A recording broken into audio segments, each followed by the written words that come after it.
Halo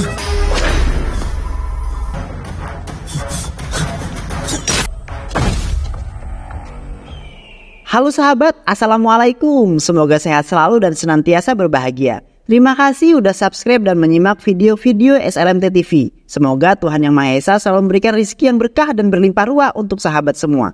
Nah, kali ini SLMT TV akan membawakan alur cerita film yang berjudul SEED 2024. Bagaimana keseruan filmnya? Gak perlu banyak basa-basi, ini dia alur ceritanya.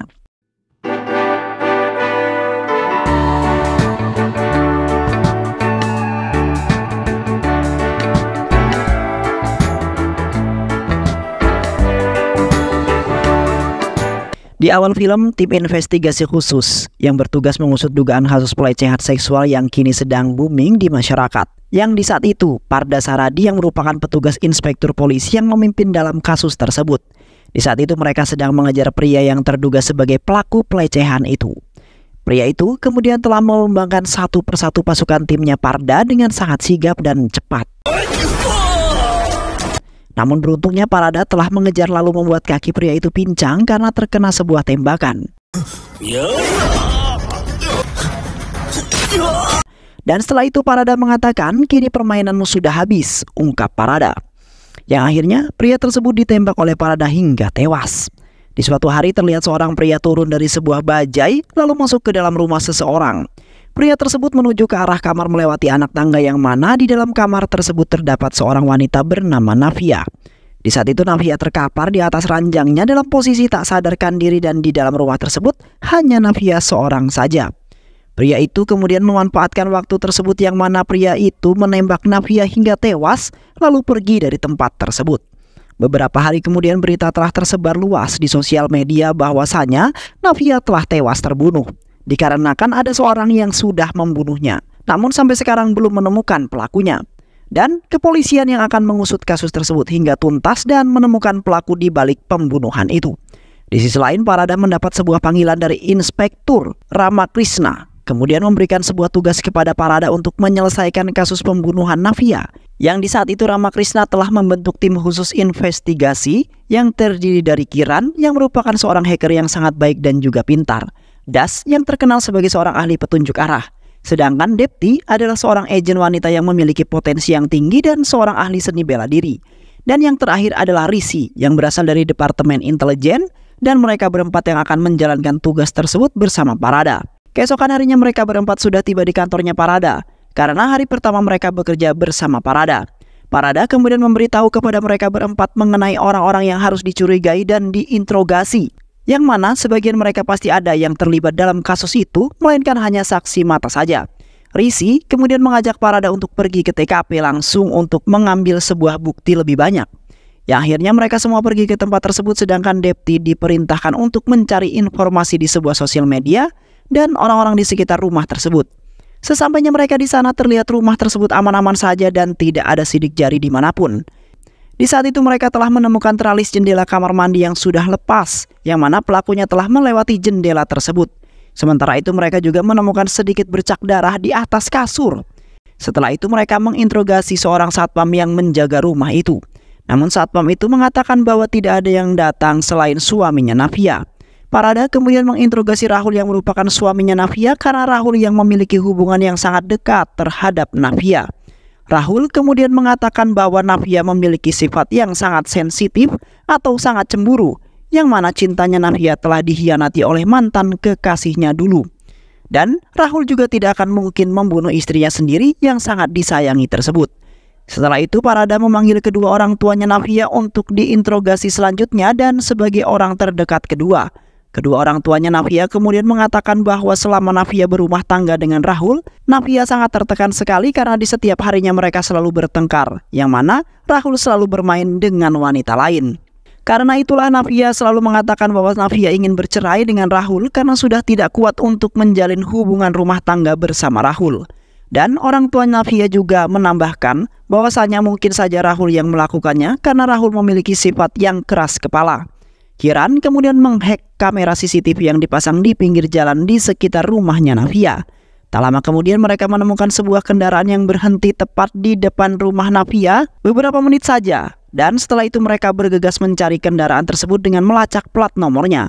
Setelah itu mereka kembali memanggil Rahul ke markas mereka untuk meminta penjelasan sekali lagi. Yang mana di saat itu Parada telah memanggil sopir bajai itu yang berhenti di depan rumah Navia. Terlihat Rahul sangat panik karena takut rahasianya terbongkar di saat itu juga. Pria sopir itu kemudian mengatakan bahwa pria itu hanya menunggu di bagian luar saja. Sementara itu Rahul masuk ke dalam dan tak lupa Rahul juga memberikan pria tersebut uang sebagai tutup mulut. Parada kemudian memaksa Rahul untuk mengatakan yang sebenarnya bahwa Rahul telah membunuhnya atau tidak. Rahul kemudian mengatakan dengan lantang bahwa Rahul lah yang telah membunuh Navia. Dikarenakan Navia telah selingkuh dengan pria lain yang membuat Rahul sangat cemburu dan sangat kesal pada saat itu. Dan cerita yang diceritakan kedua orang tuanya Navia semuanya tidak benar. Rahul kemudian menceritakan di mana Rahul dan Navia dijodohkan. Di saat itu Navia telah mengatakan bahwa sebelum Navia memiliki hubungan dengan Rahul, telah berhubungan dengan Varun. Namun mereka telah putus hubungan karena Varun telah menduakan cintanya Navia yang sangat tulus. Kini Navia sebenarnya agak trauma ingin memiliki hubungan untuk sementara waktu ini. Namun kini Navia telah menemukan pasangan yang pas. Rahul kemudian berjanji kepada Navia bahwa Rahul tidak akan mengecewakan Navia seperti yang dilakukan oleh Varun. Yang mana Rahul akan selalu menyayangi dan menjaga Navia walaupun rela mengorbankan dirinya demi Navia.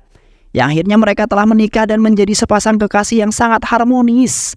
Di saat itu Rahul telah memasang kamera CCTV di sepanjang ruangan agar bisa selalu menjaga Navia. Namun Navia malah meminta Rahul untuk melepaskan kabel CCTV-nya. Dikarenakan Navia tidak ingin adegan romantisnya terpantau oleh CCTV. Beberapa hari kemudian, di saat Rahul dan Navia hendak tidur, tiba-tiba saja ada yang mengirimkan pesan ke dalam ponsel Navia. Yang ternyata Varun yang telah mengirimkan pesan itu, lalu mengatakan good night. Sontak, Rahul sangat marah karena Rahul dan Navia kini sudah menjadi sepasang suami dan istri.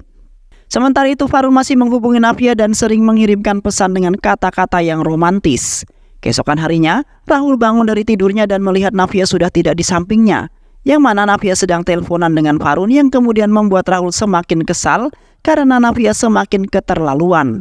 Dan di saat itu pun Rahul telah mengetahui Navia yang sedang berkencan dengan Varun di sebuah kafe. Rahul kemudian menghubungi Navia dengan berpura-pura tidak mengetahuinya jika Navia sedang berada di sebuah kafe. Navia kemudian mengatakan bahwa dirinya sedang berada di rumah dan ada teman yang berkunjung. Rahul kemudian mengatakan bahwa Rahul akan segera pulang ke rumah karena akan melakukan foto bersama Navia. Setelah itu Navia pulang ke rumah dengan diantar oleh Varun. Navia juga tidak mengetahui bahwa Rahul sudah berada di samping rumah terlebih dahulu. Di saat Navia sedang ganti baju, Rahul kemudian membuka ponselnya Navia yang mana Navia telah mentransfer uang yang sangat banyak sebesar 20 lakhs kepada Varun. Tak lama kemudian Navia keluar dari kamarnya lalu merampas ponsel dari genggaman Rahul. Dan seketika itu pun Navia memarahi Rahul karena telah membuka ponselnya tanpa meminta izin kepada Navia. Rahul kemudian mengatakan bahwa mereka berdua telah menikah dan menjalin hubungan. Sementara itu Navia masih berhubungan dengan mantannya yaitu si Varun. Rahul sangat marah sekali dan kecewa karena telah menikah dengan Navia yang matre. Beberapa hari kemudian terlihat Rahul sangat pusing karena perusahaannya hampir bangkrut. Sementara itu hubungan rumah tangganya sedang dalam masalah kecemburuan yang mana Rahul membayar orang untuk mengikuti Navia. Di saat itu Rahul telah menjeda meetingnya bersama klien lalu memiliki niatan ingin membunuh Navia. Rahul kemudian pergi menghampiri seseorang untuk membeli sebuah senjata pistol. Setelah itu Rahul bergegas pulang ke rumahnya dengan menggunakan bajai atau angkutan kota. Yang di saat itu Rahul lah yang telah menembak Navia hingga tewas karena Rahul sangat kesal karena Navia telah mempermainkan Rahul. Dan setelah itu Rahul kembali ke kantornya dan tak lupa memberikan uang lebih kepada sopir angkutan kota tersebut. Oke. Keesokan harinya Rishi melaporkan data kepada Parada bahwasanya kasus tersebut belum juga selesai. Yang mana bukan Rahul saja yang terlibat dalam kasus pembunuhan itu, melainkan orang lain juga pasti ada yang bersangkutan dalam kasus tersebut. Rishi kemudian mengatakan bahwa Varun yang merupakan mantan sekaligus kekasih gelapnya Navia, yang bisa jadi Varun juga ikut serta dalam mengeksekusian Navia. Parada kemudian menerima dan mengikuti pendapat yang diberikan oleh Rishi. Setelah itu mereka mengadakan sebuah diskusi mengenai orang-orang terdekatnya Navia, yang mana mereka juga terkait atau ikut serta dalam kasus pembunuhan tersebut. Parada, Rishi dan Depti kemudian mendatangi rumahnya Varun untuk menginterogasinya. Di saat itu Farun telah mengatakan bahwa Farun telah membawa Nafia ke rumah sakit pada waktu pagi hari. Farun adalah kekasih gelapnya Nafia karena Farun tidak mengetahui bahwa Nafia telah menikah dengan Rahul. Yang mana Nafia telah mengatakan bahwa Rahul adalah temannya saja. Dan akhirnya Farun tidak terlibat dalam kasus pembunuhan Nafia itu, melainkan Farun yang telah menolong Nafia.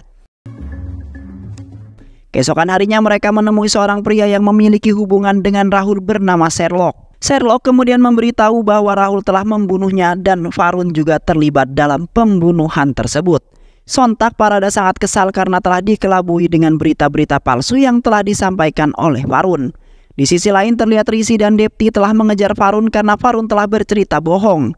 Di saat itu Farun berusaha lagi dengan sekuat tenaga agar tidak ditangkap oleh mereka untuk menceritakan yang sebenarnya.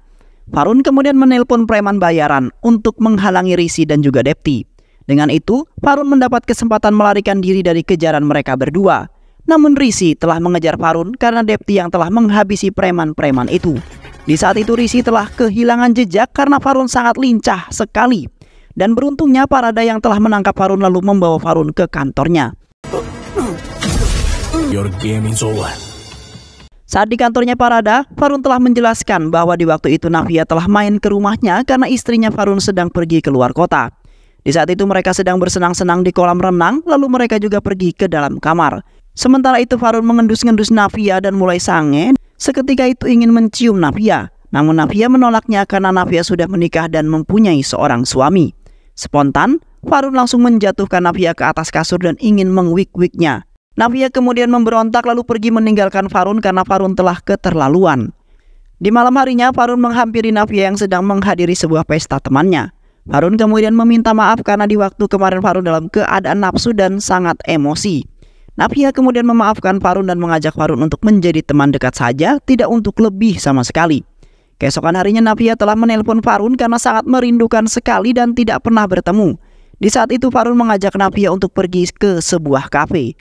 Karena Farun ingin membicarakan sesuatu kepada Nafia dan sesampainya di sana, Farun meminta kepada Nafia untuk meminjamkan uang sebesar 20 lakhs. Dikarenakan Farun telah membuka sebuah bisnis dan kini perusahaannya itu sedang dalam sebuah masalah. Yang akhirnya Nafia telah meminjamkan dan di saat itu pun Rahul menelpon Nafia karena mereka akan mengadakan foto bersama. Dan setelah itu Farun mengantarkan Nafia sampai di depan rumahnya. Setelah beberapa hari Farun terus menghubungi Nafia. Namun Nafia selalu menolaknya karena Nafia sedang dalam pusing dan tidak ingin menghubungi siapapun.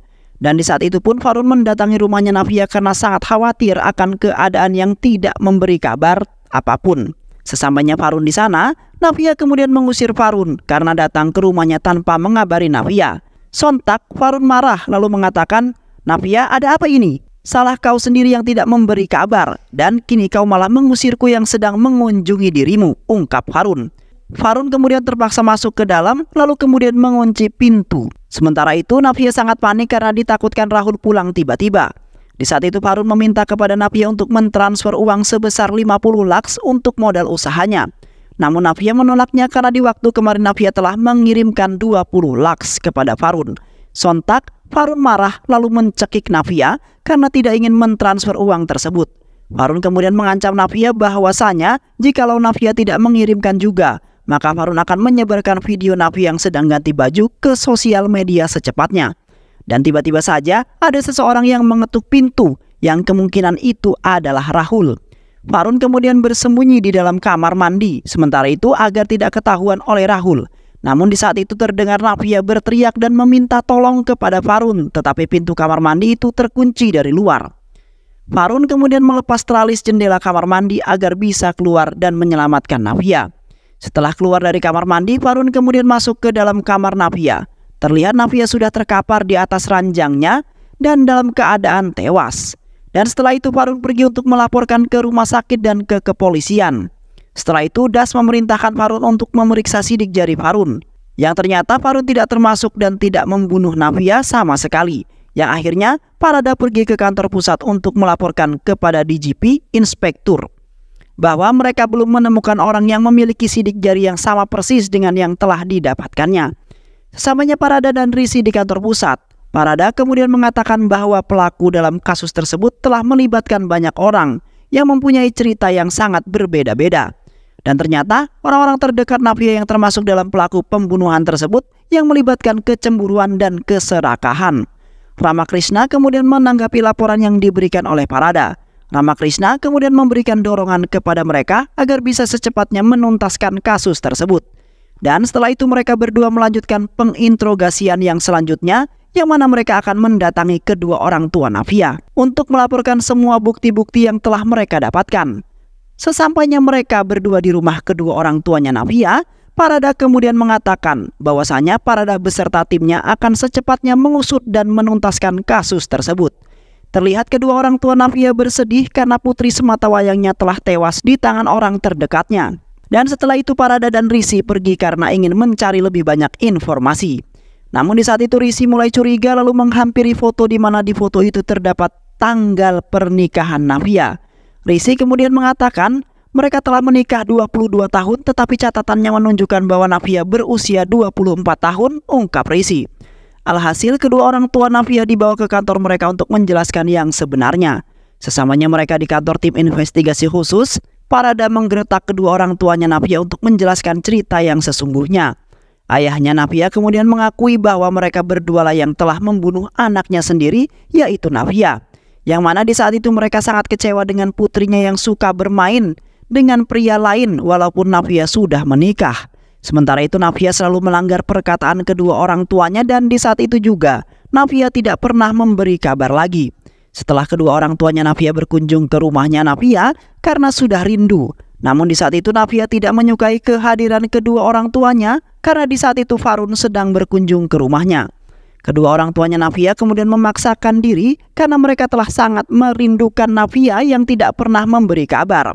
Di saat itu Navia malah memarahi kedua orang tuanya karena ketika berkunjung tidak memberitahu terlebih dahulu. Kedua orang tuanya Navia kemudian memerintahkan Navia untuk menandatangani sebuah dokumen mengenai penggadaian sertifikat rumah milik suami Navia, yaitu Rahul. Karena kedua orang tuanya sudah sangat kesal sekali dengan Navia yang tidak menghargai suaminya itu.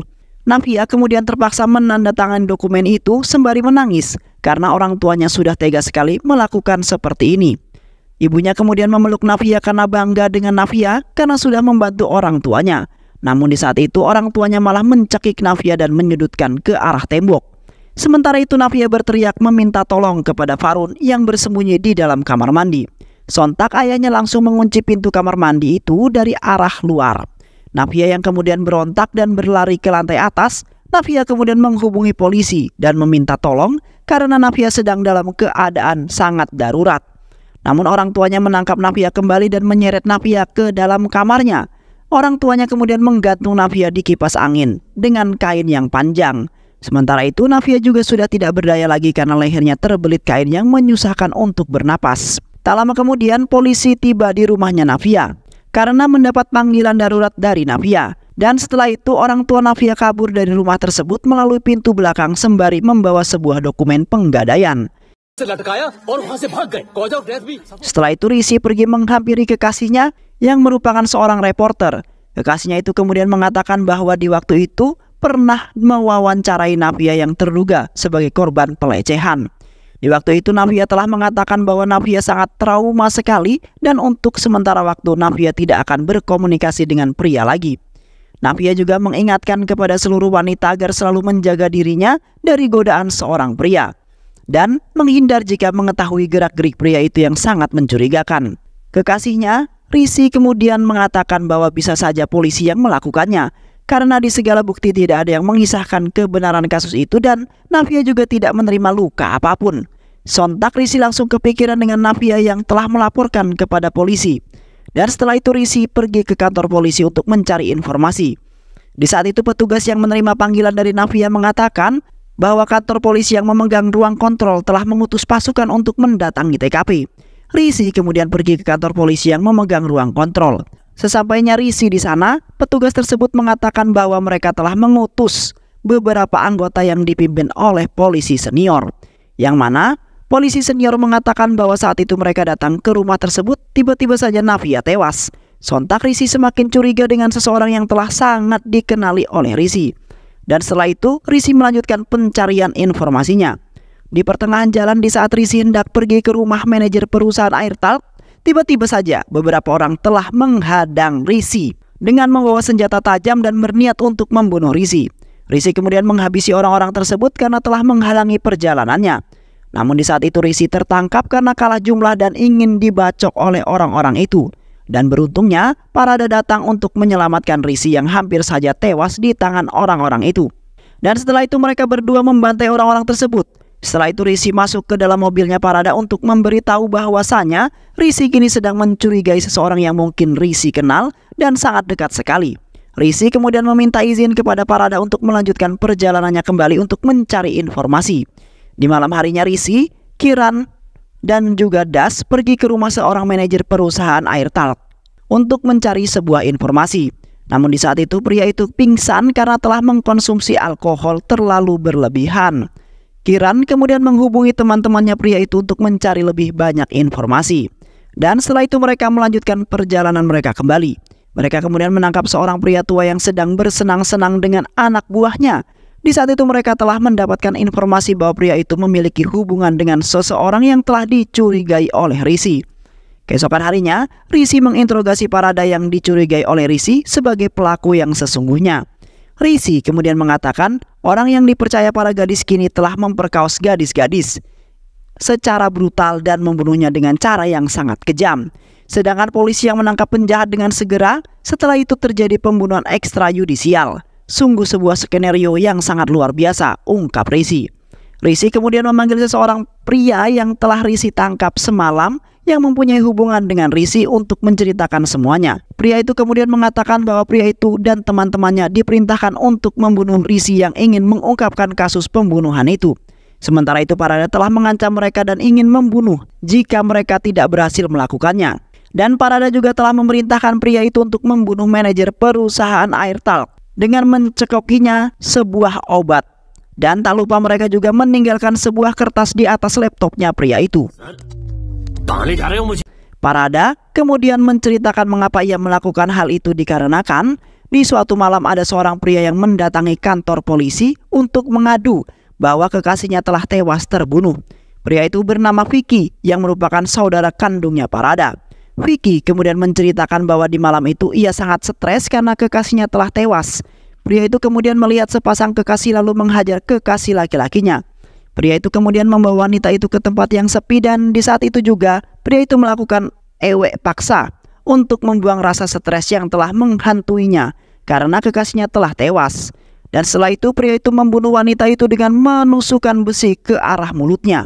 Parada juga mengungkapkan kisah sebenarnya mengenai kematian Navia, yang mana di saat itu Parada sedang pusing karena kasus pelecehan yang terjadi sangat banyak dan belum ada yang menuntaskan kasus tersebut. Di saat itu Parada mendapat sebuah panggilan dari kantor polisi bahwa ada seorang wanita yang membutuhkan pertolongan karena dalam bahaya. Parada kemudian mendatangi lokasi wanita tersebut yang dalam bahaya itu dan kebetulan juga Parada tidak jauh dari tempat itu. Parada kemudian masuk lewat pintu depan namun telah terkunci. Parada kemudian memutuskan melewati pintu belakang yang kebetulan telah terbuka seperti ada yang melewatinya. Setelah itu Parada masuk ke dalam dan benar saja Navia sedang berada di atas ranjang dalam keadaan tak berdaya. Parada kemudian memiliki niat untuk membunuh Navia karena sudah banyak kasus pelecehan yang membuat Parada sangat stres. Karena kasus itu belum ada satupun yang teratasi dan terungkap. Alhasil Parada ingin melampiaskan rasa stresnya dengan membunuh Navia agar Parada tidak pusing lagi menangani kasus baru yang melibatkan Navia sebagai korban. Dan setelah itu Navia pun tewas di tangan Parada dengan cara menyekap Navia menggunakan bantal.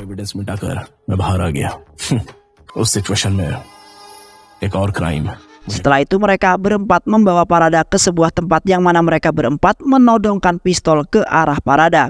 Parada kemudian ditutup matanya dan diberi pistol yang mana Parada harus menembak dengan sesuka hatinya hingga terkena seseorang. Dan jika berhasil maka mereka akan membebaskan Parada dalam kasus tersebut. Tak lama kemudian Parada berhasil menembak seseorang yang ternyata saudaranya sendiri, yaitu Vicky. Dan akhirnya Parada kemudian dijebloskan ke dalam penjara karena telah membunuh Navia hingga tewas. Dan kasus tersebut telah berhasil dituntaskan oleh Rishi dan teman-temannya. Dan film pun selesai. Baik sahabat, itulah alur cerita film yang berjudul Seed 2024. Bagaimana keseruan filmnya? Mudah-mudahan sahabat semua terhibur dengan alur cerita film ini. Sehat selalu. Wassalamualaikum warahmatullahi wabarakatuh.